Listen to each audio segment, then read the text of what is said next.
कौन ब्रह्मा का पिता है, कौन विष्णु की मां, शंकर का दादा कौन है, हमको दे बता। ये जानने के लिए कृपया सुनिए जगत गुरु तत्वदर्शी संत रामपाल जी महाराज के अमृत वचन सर्व पवित्र धर्मों के पवित्र शास्त्रों के आधार पर।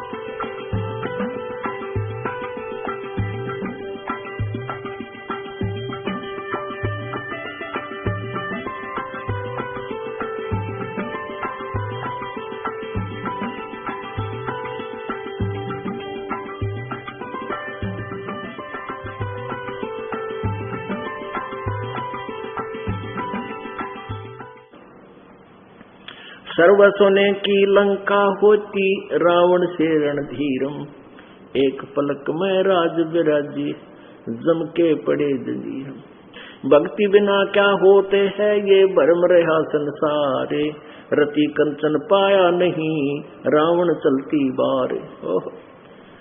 सर्व सोने की लंका थी, किसा को बद्दी था करके भक्ति सिद्धि प्राप्त रिद्धि प्राप्त करके, और सोने की लंका जैसे हम गारा की ईंट पका कर और मकान बनाते हैं, वो सोने की ईंट बना कर, छोटी छोटी ईंटें होती थी पहले, और उनसे सोने ही की वो गारा बना के और महल बनवा रखे थे उसने। इतना धनी था। और आप दौरे मुश्किल से 50-20 ग्राम 20 तोले सोना होगा सर दौरे, बुढ़ा बुढ़ा सेठ होगा जिस पर 20-30-40 तोले सोना हो गया। कहते वो रति नहीं लेके गए, ग्राम भी नहीं ले जा सका, तुम कहां ले जा सकोगे और के कला तोड़ दोगे 40 तोले सोने में। ये तो खाम खागा सर दर्द है। सोना तो घर में बना रखना चाहिए आपने, और ना इसको पहनना चाहिए। क्या फायदा कान में डाल लिया, कान नाक में डाल लिया, 36 पंगे कड़े बना लिए। परमात्मा ने इतना सुंदर शरीर दे रखे, इस पर आडंबर करने की कति जरूरत नहीं। इसे भगवान रुष्ट होता है। भगवान की भक्ति करे, चाहे किसा भी शरीर है, काला है, गोरा है, जैसा भी मालिक ने दिया है, इसमें हम परमात्मा पा सकते हैं। इस काया का गर्व ना करियो के काला के गोरा रे, और बिना भजन कुछ काम नहीं आवे, चाहे एतर छड़को चारों हो रे। तो पुणात्मा धीरे धीरे, क्योंकि हम इतने इस सामाजिक माहौल में हम इतने गहरे चले गए कि वहां से वापस आना अपनी पटरी पे हमारे लिए कठिन हो रहा है। हम दलदल में धस गए। लेकिन परमात्मा का सहारा आपको एक क्रेन का काम करेगा। एक तो ज्ञान होगा, फिर परमात्मा की शक्ति आपके साथ होगी। अब जैसे मीराबाई को जब ज्ञान हुआ, उसने नहीं ना समाज देखा, ठाकुरों की लड़की थी वो, ठाकुरों की, और ठाकुर समाज में बहन बेटी को घर से बाहर नहीं जाने देते थे। वो पर्दों में रखा करते थे, स्वयं उनके नौकर होते थे, नहीं होते थे तो स्वयं मेल यानी मनुष्य सब मजदूरी करते थे या खेतों में काम करते थे, और उनको घर से बाहर निकलना नहीं देते थे औरतों को। और अगर घर से बाहर जाए तो उसकी अपनी बेइज्जती माना करते थे, बहुत घनी इंसल्ट मानते थे। उसमें मीराबाई का समझ में आ गया कहानी, और उसने मंदिर में जाना प्रारंभ कर दिया।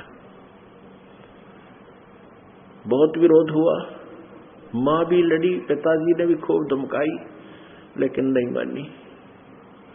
शादी कर दी जल्दी सी।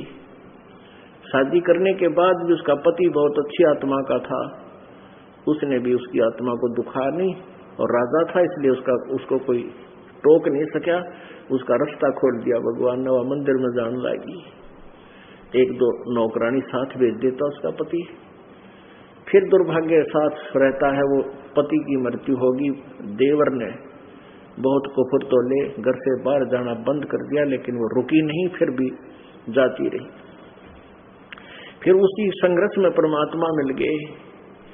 अब परमात्मा कहते हैं 68 तीर्थ जाइए मेले बढ़ा मिलाप, और पत्थर पानी पूजते हैं, कोई साधु संत मिल जाते।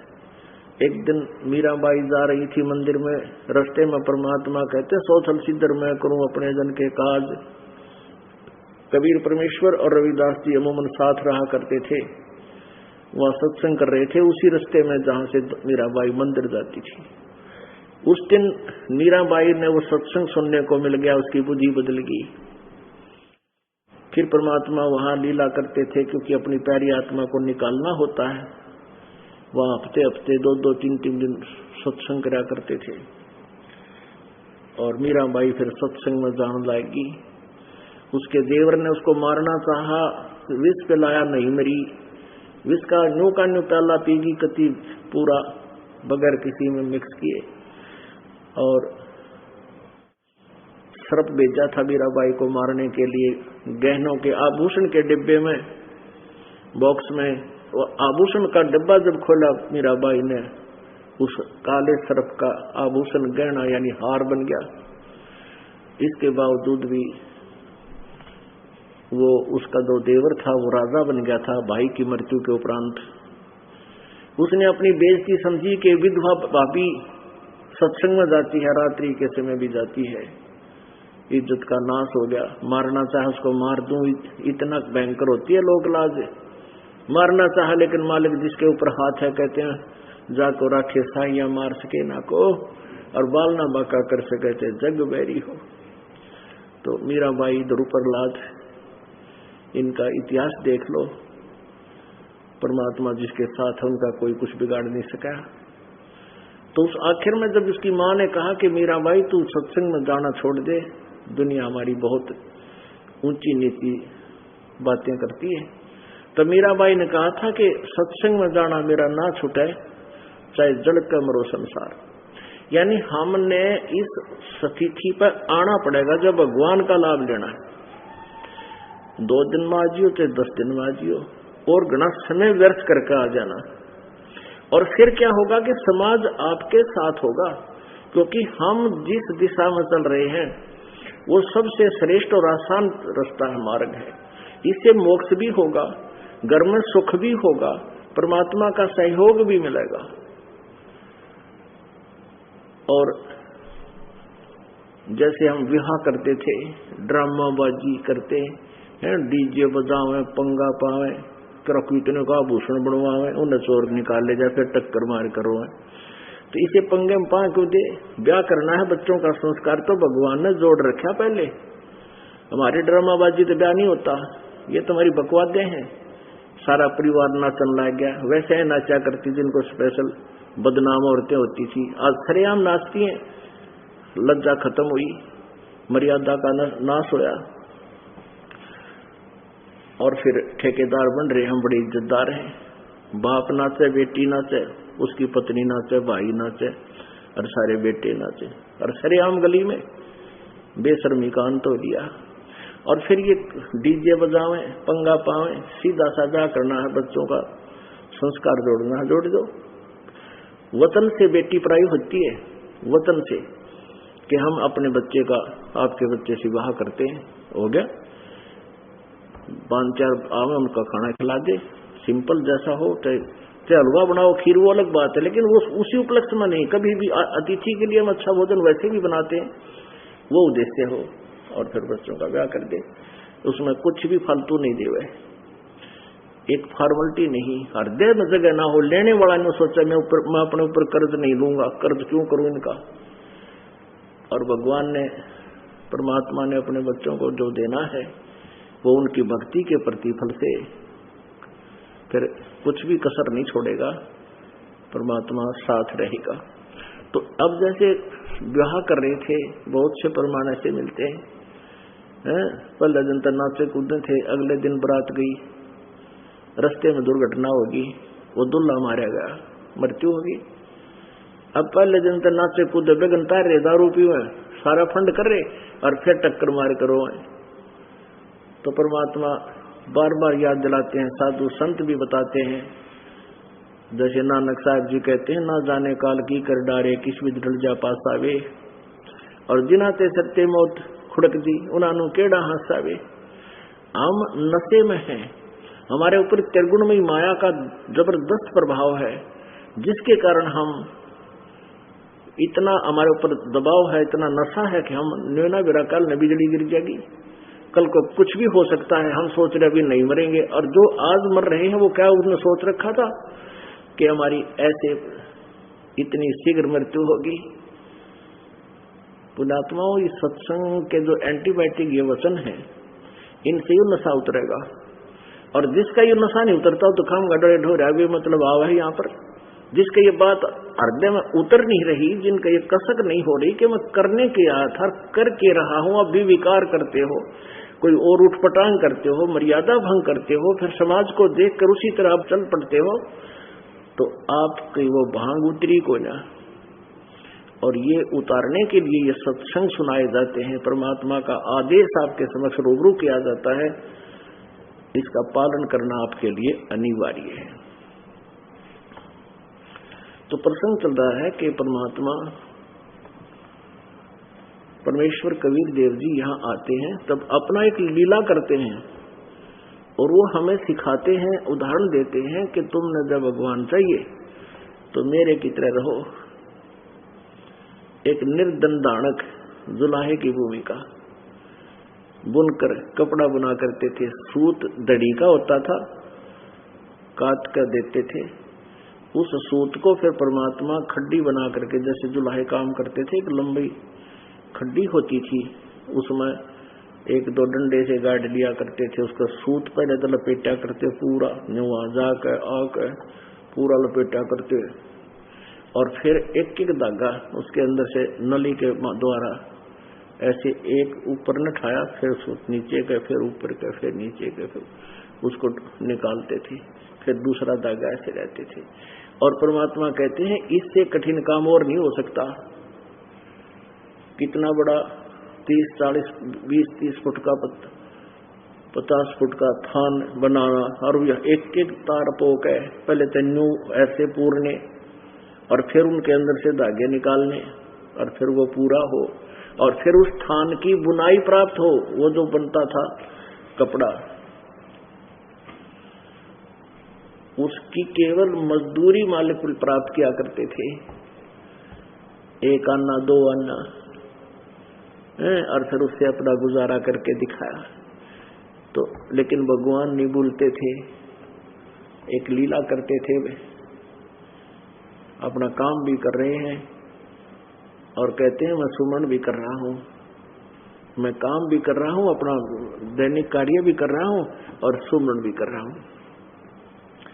नाम उठत नाम बैठत, नाम सोवत जागवे, नाम खाते नाम पीते, नाम से तिल लागवे। परमात्मा उदाहरण देकर जाते हैं कि काम करते करते, जैसे यजुर्वेद अध्याय नंबर 40 के श्लोक नंबर 15 में कहा है कि ओम करतो समर किलबे समर करतुम समर, क्योंकि ओम नाम ब्रह्म तक का है, और वेदों में पूजा की विधि तो केवल ब्रह्म तक की क्लियर की गई है। श्रीमद् भगवत गीता 4 वेदों का सारांश है, कोड वर्ड अधिक है उसमें। वही गीता में कहा ब्रह्म ने श्री कृष्ण में प्रवेश करके, और वही वेदों में लिखा है। तो उसमें ये लिखा कि मेरी जो साधना करनी है, जैसे गीता जी अध्याय नंबर 8 के श्लोक नंबर 13 में कहा कि ओम इति एकाक्षरम ब्रह्म व्यवहारन माम अनुसमरण, ये प्रयाति तदन देहम सयाति परमाम गतिम।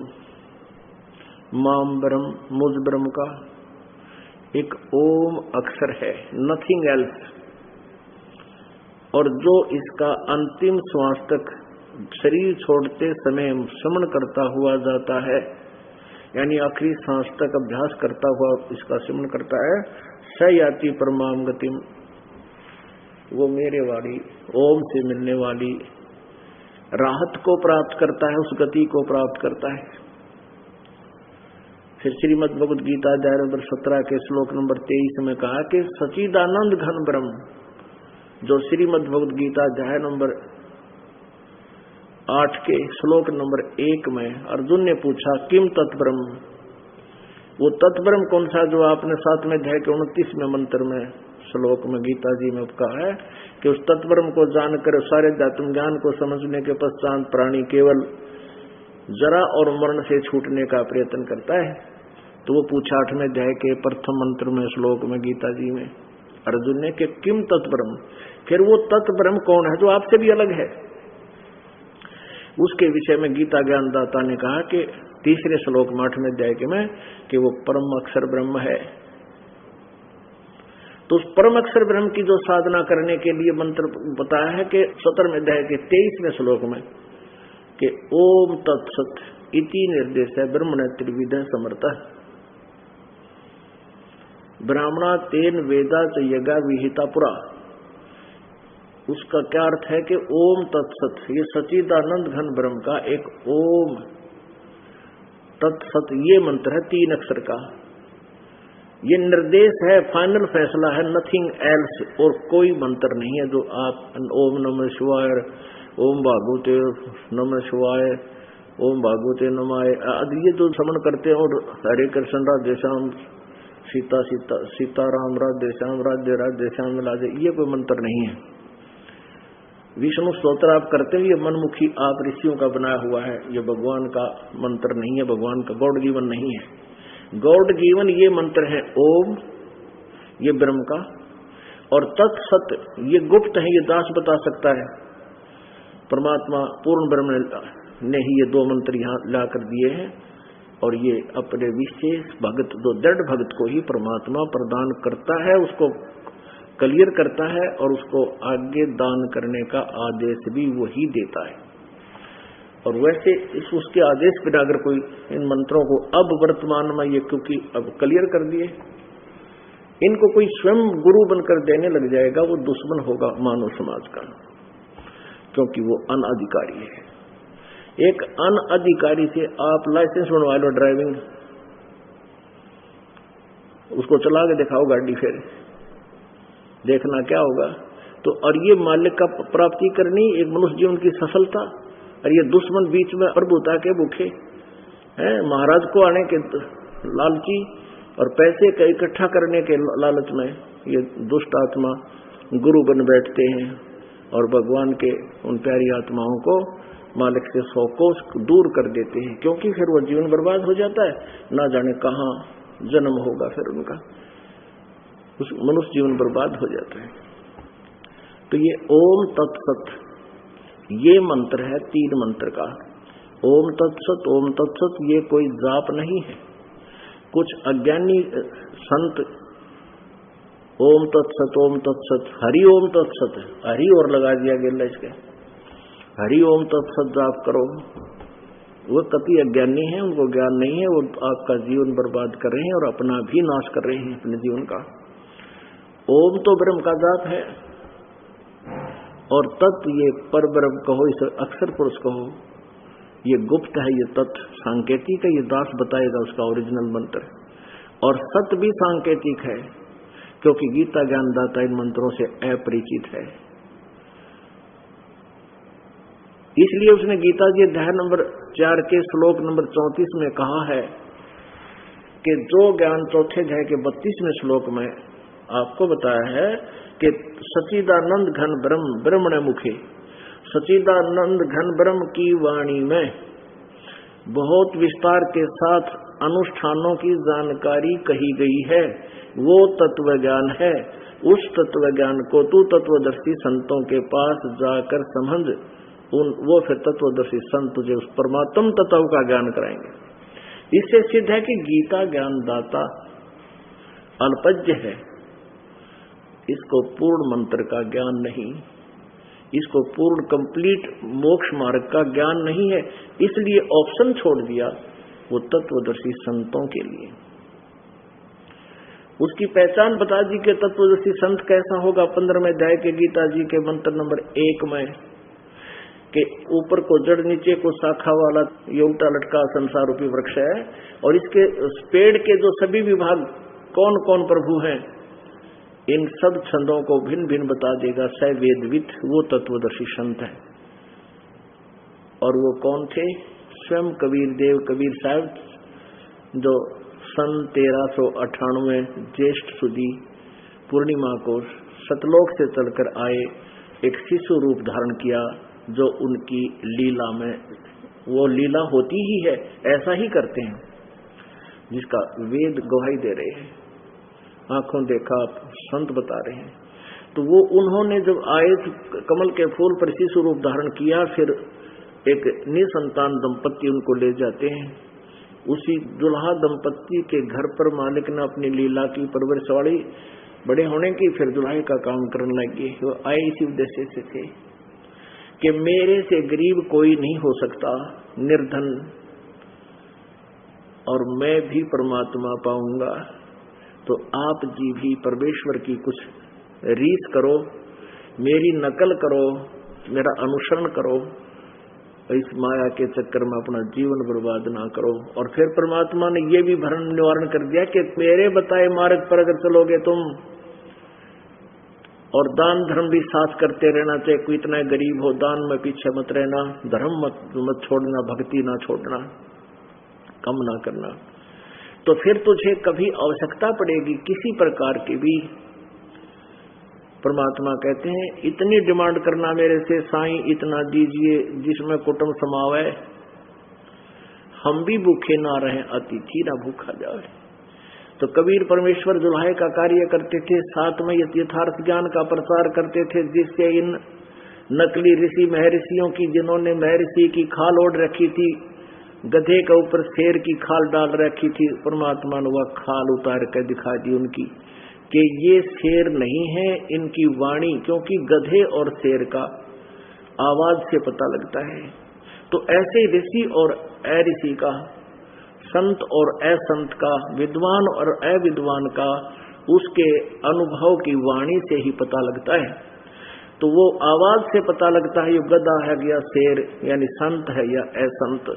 तो परमात्मा ने शेर वाली अमृतवाणी 600 साल पहले बोली थी, जो आज सभी सदग्रंथों में प्रमाणित है।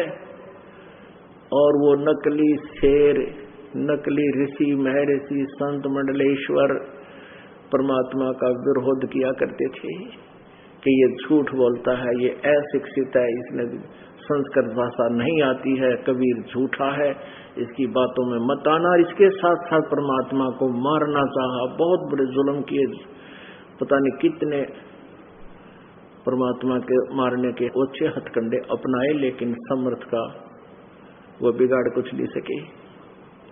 अंत में उन्होंने ये सोचा कि इसको भगा दें यहाँ से, ऐसी इसकी बेइज्जती कर दें। तो देश देशांतर में सभी ऋषि मंडलेश्वर नकलियों के पास पत्र डाल दिए कि दुल्हा कबीर बनारस वाला, काशी वाला 3 दिन का भंडारा करेगा। और ये नकली ऋषि महर्षि जो या करते, ये 20-20, 30-30, 100 चेले रखा करते अपने अपने आश्रमों में। और जहां भी ये कहीं कोई भंडारा कराता, सेठ जन उनको निमंत्रित करता, सब जाते थे, सारे चेलों को ले जाते थे। और वहां पूजा मिलती थी, 1-1 रुपया चांदी का, कुछ वस्त्र मिलते थे उनको। उनका मुख्य संत दे देता था, जैसे एक के 50 चेले हैं और 50 खाना खाने गए, खाना सारे ने खाया, सबको 1-1 रुपया और कपड़े भी मिलते थे प्रत्येक। कई सेठ तो ऐसे होते थे प्रत्येक खाने पर सुबह भी और शाम में भी, दोनों टाइम भी देते थे। तो वो इस लालच में सभी शिष्यों को लेकर के वहां पहुंचते थे भंडारों में। ऐसे ही परमात्मा के साथ ही उन्होंने जुल्म किया कि झूठी प्रचार कर दिया कि कबीर भंडारा देगा, 3 दिन का देगा, और प्रत्येक भोजन के साथ एक दोहर देगा। दोहर होती थी कंबल, जैसे आजकल बहुत बढ़िया कंबल हो 1000-2000 का, ऐसी दोहर होया करती थी। यानी सूती कपड़े की बनी हुई दोहर, बहुत मजबूत, खेस से भी तगड़ी होती थी। खेस देखा होगा आपने, उससे भी अच्छी होती थी, बहुत अच्छी। और एक एक असरफी डेली देगा, एक एक असरफी, सोने की असरफी, यानी वो 10 ग्राम की होती थी, 1 तोले की। ऐसा लिखकर सबके पास भेजा, सब आगे अपने चेला ने ले गए। 18 लाख व्यक्ति इकट्ठे हो गए, लो भी लालची। और परमात्मा क्या कर रहे थे, जैसे 1 महीने में या 1 हफ्ते में 1 रुपये की मजदूरी आई और आवश्यकता अपने घर में 8 आने की, 1 हफ्ते में 8 आने के भोजन से काम चल जाना, तो 8 आने का तो भोजन ले आए, बाकी शेष 8 आने जो बच गए उनका भंडारा कर दिया करते थे, संग्रह नहीं करते थे। हमारे लिए उदाहरण देते हैं परमात्मा। अब जिसके घर पे सुबह का आटा हो मुश्किल से, और वहां फिर 18 लाख व्यक्ति आ जावें, और 3 दिन की चिट्ठी लेकर के 3 दिन हम आपके मेहमान आ गए, आपने बुलाए। जब परमात्मा को पता चला, अब हमारे लिए उदाहरण दिया कि तुम हिम्मत ना हारियो, जब तुम्हारे ऊपर ऐसी कोई आपत्ति आवेगा, यदि आप नियम से चल रहे हो और सच भक्ति कर रहे हो, कहते हैं फिर मैं करके दिखाऊंगा तुम्हारे को क्या किया करता है भगवान। तो परमेश्वर ने एक रूप में बैठे वहीं पर कुटिया में अपनी झोपड़ी में, रविदास जी वहां पर उपस्थित हैं। जब रविदास जी को पता चला कि ऐसे ऐसे कहानी बन गई, तब परमेश्वर ने कहा भक्त बैठ जा, दरवाजा बंद कर ले, अपन घर नीचे बाहर नहीं चलेंगे। इन्होंने हमारे साथ मजाक कर दिया। 18 लाख व्यक्ति आ गए और 3 दिन की चिट्ठी ले रहे। 3 दिन तक भंडारा होगा। परमेश्वर गए सतलोक में, एक रूप में बैठे, यहाँ पर दूसरा रूप में सचखंड सतलोक में पहुंचे, और वहां से 9 लाख बैल, पहले बैलों के ऊपर होया करते, उन गधा जैसे बोरे थैले रखा करते उनके ऊपर, और उन बैलों के ऊपर ही ट्रांसपोर्टेशन होती थी। जैसे आजकल ट्रांसपोर्ट होती है ना ट्रकों से, तो पहले बैलों से होती थी, फिर बैलगाड़ियां शुरू हो गई थी। तो बैलों को जैसे एक एक बंजारे होते थे, बिजनेसमैन बंजारे बोलते थे, वो 100 बैल रखा करता था, और प्रत्येक बैल पर लगभग 1 क्विंटल वजन वो रख लेता था, और ऐसे सैकड़ों बैलों को एक दूसरे से बांधकर अगले एक को पकड़कर चल देता था। 10-20 और साथ में व्यक्ति सब रखता था। ऐसे बंजारा कहलाते थे उनको। तो बंजारे का रूप बना के केशव नाम धर के अपना आप कबीर भगवान बनारस में प्रगट, काशी में आ गए, जहाँ 18 लाख व्यक्ति इंतजार कर रहे थे, भोजन नहीं आया। तंबू लग गए अपने आप, सैकड़ों कई हजारों की संख्या में सेवादार सतलोक से आई आत्माएं, और 9 लाख बैलों के ऊपर सामान 18 लाख व्यक्तियों का 3 दिन का, और लगा दिए तंबू, कर दी जय जयकार भगवान ने। 3 दिन तक एक बार में 18 लाख व्यक्ति खाना खाओ, प्रत्येक को 1-1 असरफी, और एक बार में 1 दोहर। वो केशव रूप सेठ परमात्मा आके सबको दे रहा है। बंजारों की जो सतलोक से आई आत्माओं की ड्यूटी लगा रखी है कि सबको 1-1 असरफी दे दो और 1-1 दोहर दो, प्रत्येक खाना खाओ। और 3 दिन तक डूंडा ठा दिया। तो परमात्मा कहते हैं कल्पे कारण कौन है?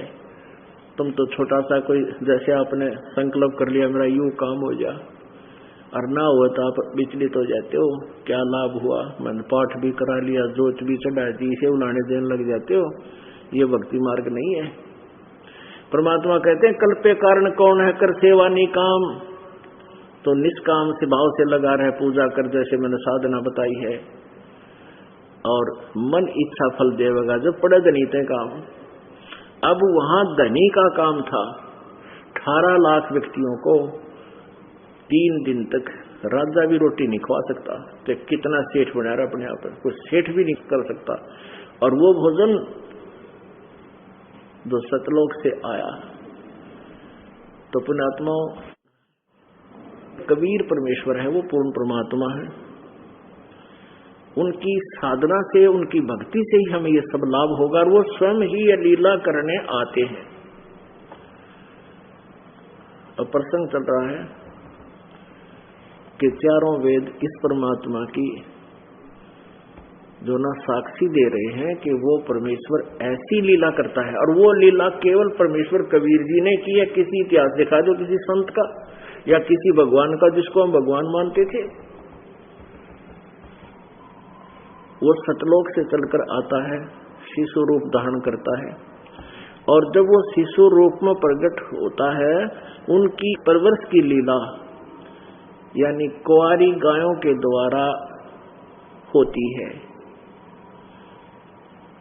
उस परमात्मा को कुंवारी गायों का दूध पिलाया जाता है जब वो ये लीला करने आता है।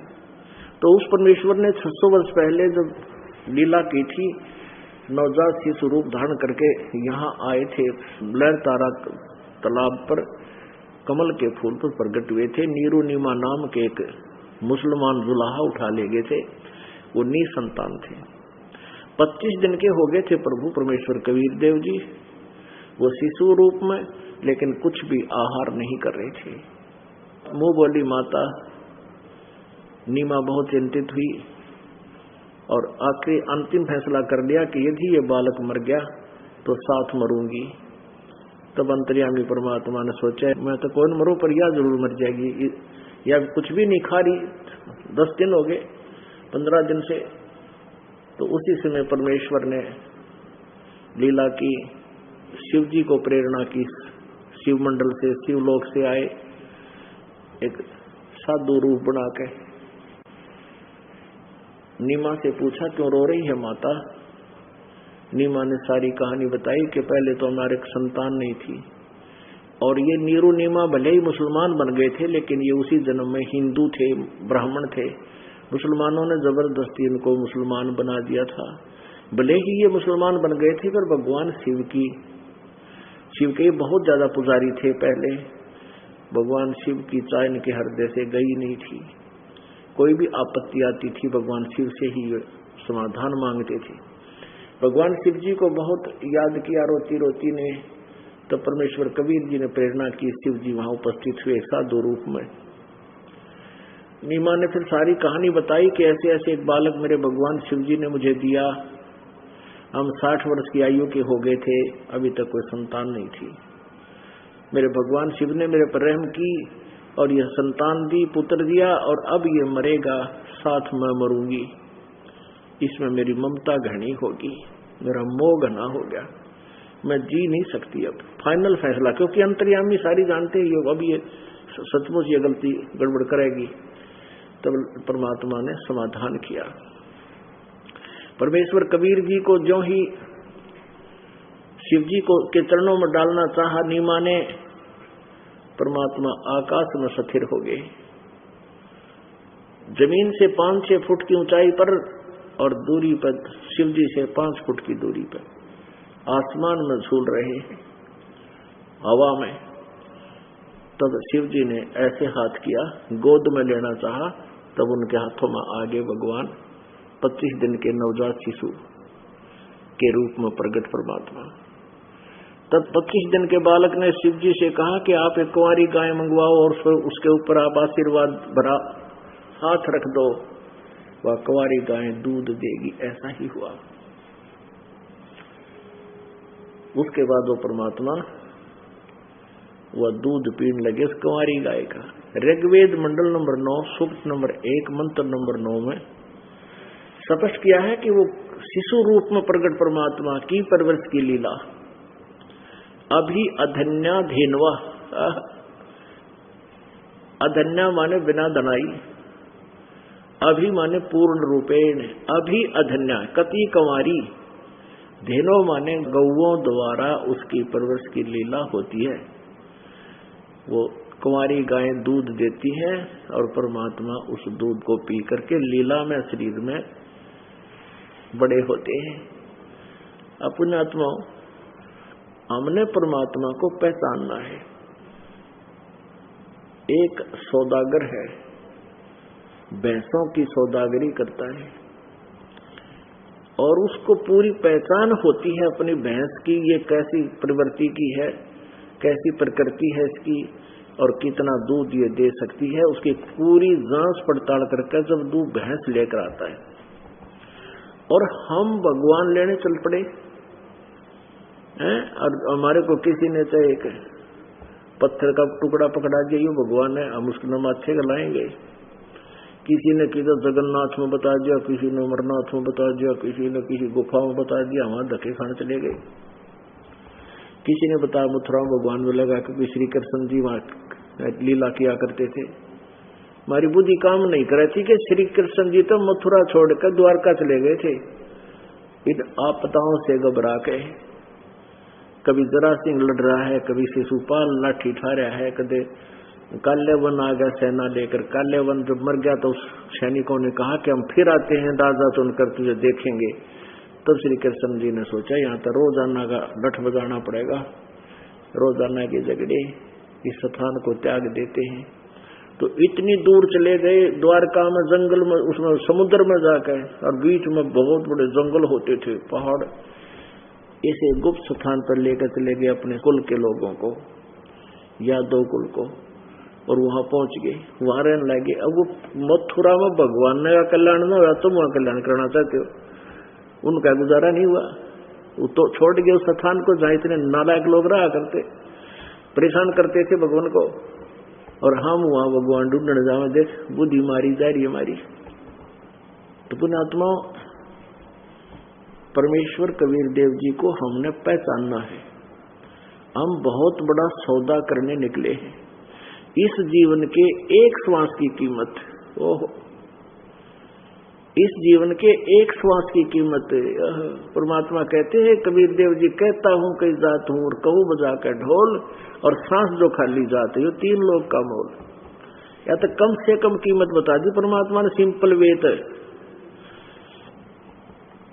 कि एक मनुष्य जीवन के श्वास की इतनी वैल्यू है, इतनी कीमत है, 3 लोग भी इसके बराबर को नहीं। अब हिसाब ला लो। और हम इतने श्वास बर्बाद कर रहे हैं, इतना जीवन व्यर्थ करके जा रहे हैं, तो हम कितना नुकसान करके चले अपने जीवन का, हमने कितनी हानि होगी। तो ये ज्ञान परमात्मा की कृपा से आपको सत्संग से होगा, और जिनको आप सत्संग और संत जानकर जहां तुम जाते हो, वो ना सत्संग है ना वो संत है, वो काल के द्वारा भ्रमित, वो स्वयं भी अपना जीवन व्यर्थ कर रहे हैं, वो संत, और आप जी को भी गुमराह कर रहे हैं। तो पुण्यात्मा, हमने सबसे पहले सौदा करने से पहले भगवान को पहचानना पड़ेगा। उसके पहचानने के लिए तत्व ज्ञान सुनना पड़ेगा। जैसे गीता जी अध्याय नंबर 4 के श्लोक नंबर 25 से लेकर 31 तक ये कहा है कि कोई तो ऐसी साधना करता है, कोई देवताओं की पूजा से ही संतुष्ट है, और कोई अपना योग अभ्यास करता है, कोई पान अपान की क्रिया देखता है, कोई श्वास उश्वास की क्रिया को आते जाते ध्यान रखता है, कोई अहिंसावादी है यानी घोर व्रत करता है, मुंह पर पट्टी बांध ली, नंगे पैरों घूमना, कोई स्वाध्याय करता है, कोई केवल योग अभ्यास ही करता है। इन सभी क्रियाओं को करता हुआ अपनी क्रियाओं को वो पाप नाशक जानता है। वो न्यू सोचा है मैं जो क्रिया कर रहा हूं ये सही है, पाप नाशक है, पाप नाश होंगे तो मोक्ष होगा, क्योंकि हम पाप रहित होकर भगवान को, उस पाक पवित्र परमात्मा को हम भी निष्पाप होकर मिल सकते हैं, पाक होकर। तो उसके लिए तो वो सभी अपने सोचते हैं कि हम जो साधना करें ये सही है और ये पाप नाशक है यानी मोक्षदायक है। फिर बताया चौथे अध्याय के 32वें श्लोक में कि इस जो अभी आपको जिन क्रियाओं के धार्मिक यज्ञ अनुष्ठानों की जानकारी दी है, इस प्रकार की और यथार्थ रूप में जो धार्मिक अनुष्ठान है वो सच्चिदानंद घन ब्रह्म की वाणी में लिखे हैं। और उनको तू जान, वो कर्म जान, यानी वो करने पड़ेंगे तने। कहते हैं ये बातें कहने सुन की नहीं, वो कर पाड़न की है, इसका ये तात्पर्य है। और फिर तू सभी कर्मों से मुक्त हो जाएगा। फिर चौथे अध्याय के 33वें श्लोक में कहा है कि इस द्रव्यमय यज्ञ से ज्ञान यज्ञ श्रेष्ठ है, और सभी यावन मात्र कर्म, यानी सभी कर्म फिर तेरे इस ज्ञान यज्ञ में समाप्त हो जाएंगे।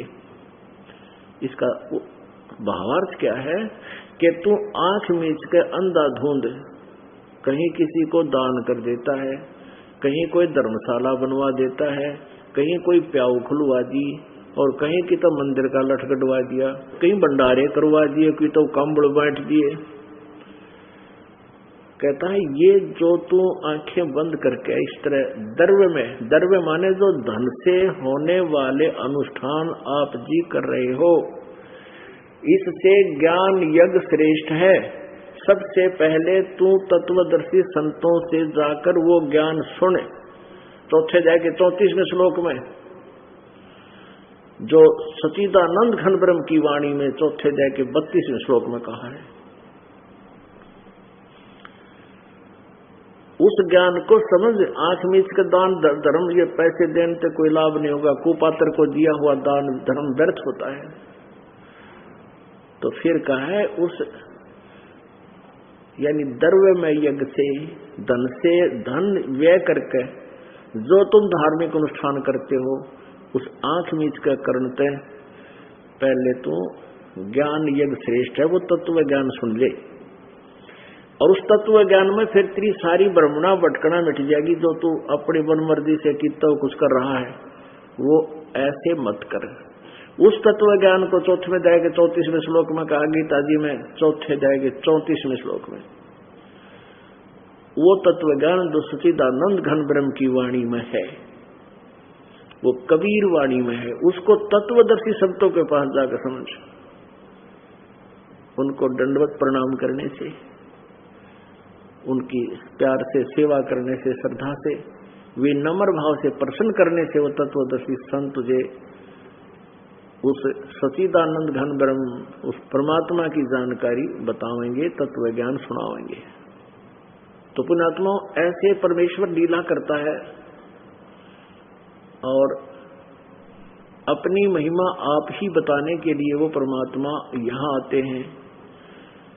और मनुष्य जीवन पाकर के यदि हम धार्मिक अनुष्ठान नहीं करते हैं तो हमारा जीवन व्यर्थ है। अब परमात्मा कहते हैं, मानुष जन्म पाय कर नहीं रटे हरि नाम, जैसे कुआं जल बिना फिर बनवाया क्या काम।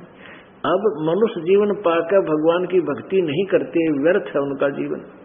अब करें कैसे, क्या साधना है, कैसा है भगवान, वो कैसे मिलता है। जो साधना हम कर रहे हैं ये कहीं प्रमाणित भी है कि नहीं, क्योंकि गीता जी अध्याय नंबर 16 के श्लोक नंबर 23-24 में कति कंसेप्ट क्लियर कर दिया कि जो शास्त्र विधि को त्याग कर मनमाना आचरण करते हैं उनको न तो कोई सुख होता है, ना उनकी गति होती है, ना उनकी कोई सिद्धि पर होती है, अर्थात यूजलेस, कोई कार्य उनका सिद्ध नहीं होता। सिद्धि का अर्थ है कि जैसे हम जिस उद्देश्य को सिद्ध करने लगे हैं, मोक्ष प्राप्ति के लिए चले, वो नहीं होता उस साधना से। फिर 24वें श्लोक में कहा गीता जी अध्याय नंबर 16 के कि अर्जुन, इससे तेरे लिए कर्तव्य और अकर्तव्य की व्यवस्था में कौन से भक्ति मार्ग कर्म करने चाहिए और कौन से भक्ति कर्म ना करने चाहिए, कौन से शास्त्र अनुकूल है, कौन से शास्त्र विरुद्ध है, उनके लिए सदग्रंथ ही प्रमाण है। यानी सदग्रंथों के आधार से ही साधना करना। यदि सदग्रंथों के विरुद्ध कोई नाम मंत्र विधि बताता है उसको नहीं करना, वो यूजलेस है। तो पुण्यात्मा, पवित्र गीता जी का पाठ लगभग हिंदू समाज सभी करते थे और गीता जी को सर्वधार्य मानते थे। इन नकली गुरुओं ने, नकली ब्राह्मणों ने, ऋषियों ने और मंडलेश्वरों ने गीता जी के विषय में कै खे का पता नहीं, ना वेदों का पता इनको, कै खे का पता नहीं वेदों के बारे में, और वेदों को कंठस्थ याद कर रखे इन्होंने, चतुर्वेदी, त्रिवेदी, द्विवेदी। गीता जी को कंठस्थ याद किए हुए बहुत महर्षि देखे। एक बुढ़िया थी अजाब गांव की और एक और उसके साथ बेबे थी उसकी पड़ोसन, दोनों आई नाम लेने। वह बुढ़िया लगभग 65-70 वर्ष की, और मैंने पूछा माई मैं गीता के विषय में बताने लगा ना, बोली गीता का पाठ मैं डेली करती हूँ।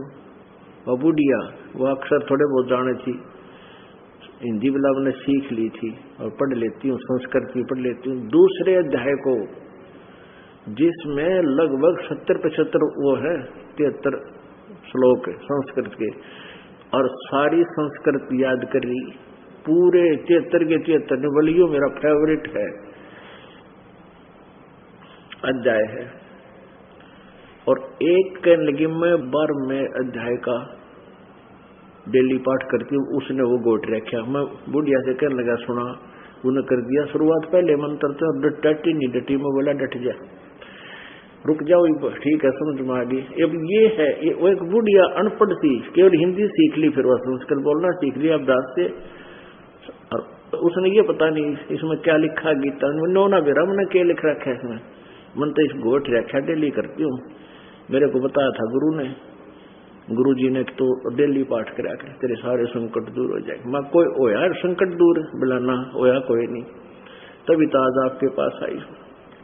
तो कहने का भाव ये है पुण्यात्माओं, ये गुरुआ गांव बिगाड़े संतो गुरुआ गांव बिगाड़े, और ऐसे कर्मजीव का लाजिए ईब जड़े नहीं जाड़े। जब उनको समझाया कि ऐसे ऐसे ऐसा करो ये भक्ति ठीक नहीं है, तो फिर कई दिन में जाकर बुढ़िया की सेटिंग हुई, फिर वह मानी हाँ बात तो ठीक है। और तू मंत्र के जाप करे बोला हरे राम राधे श्याम सीताराम, मैं गीता में है कहीं हरे राम राधे श्याम सीताराम राधे राधे श्याम मिला दे, बोला ना।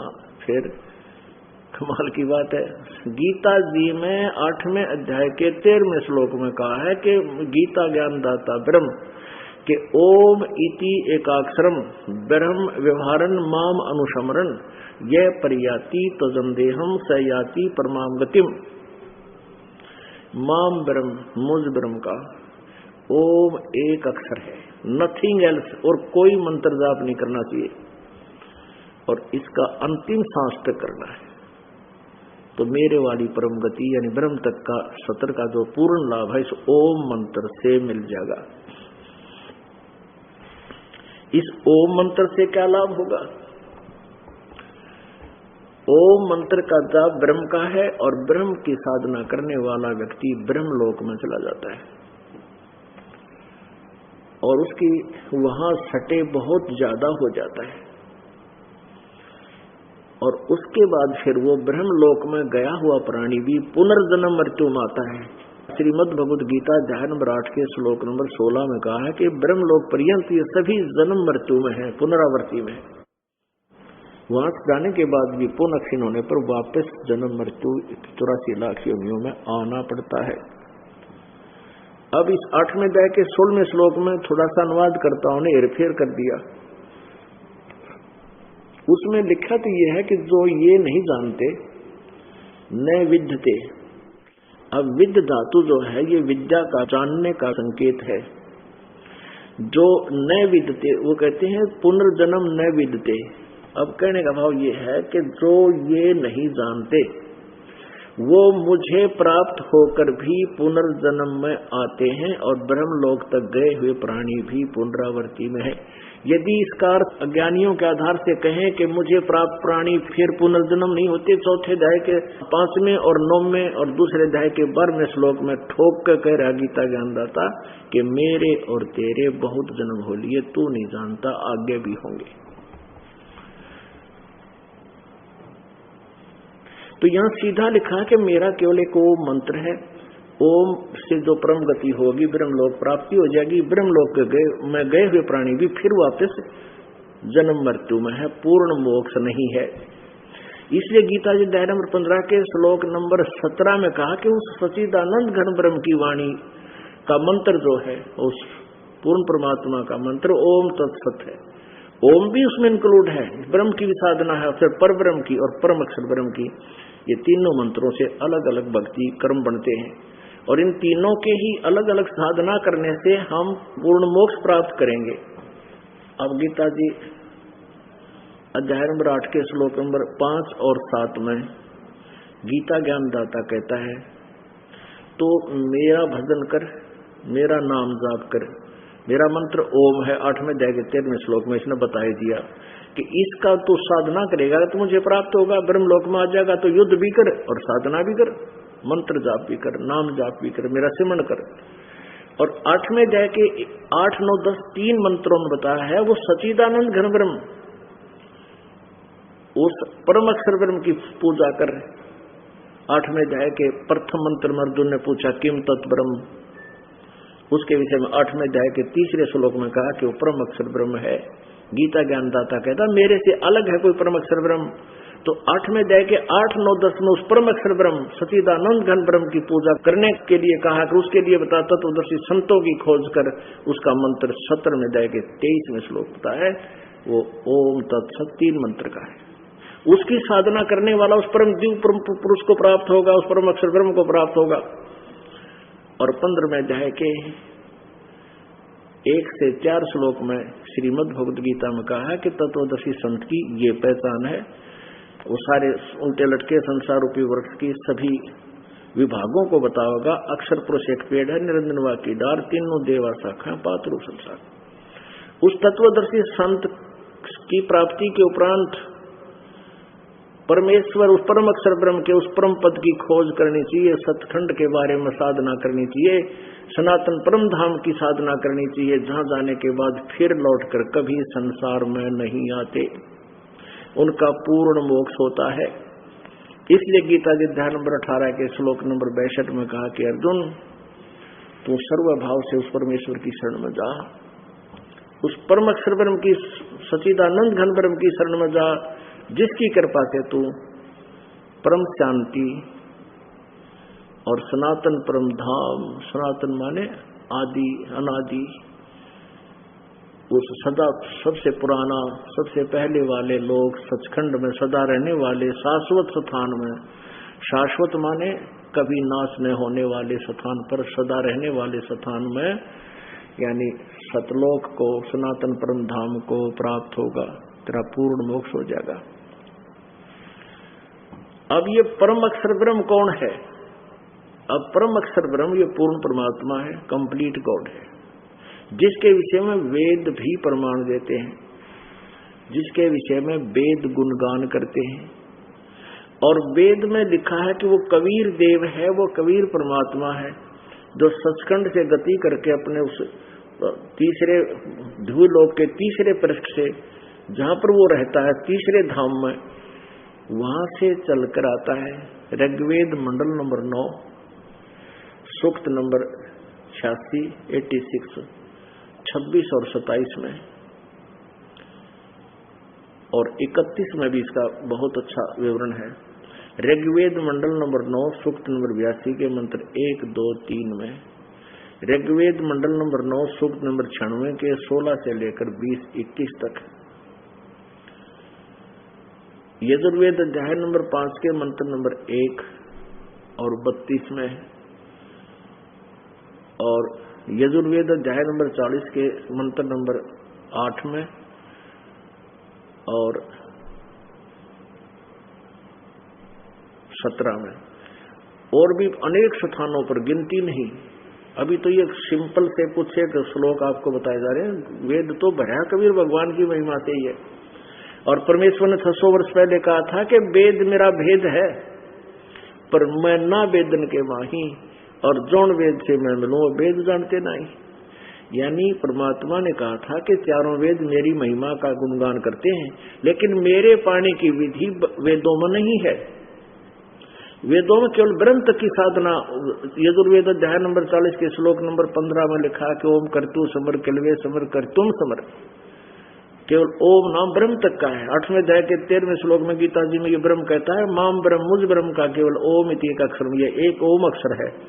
इसका अंतिम श्वास तक उच्चारण करके सिमरण करता हुआ जो शरीर छोड़कर जाता है वो मेरे ब्रह्मलोक में आ जाता है।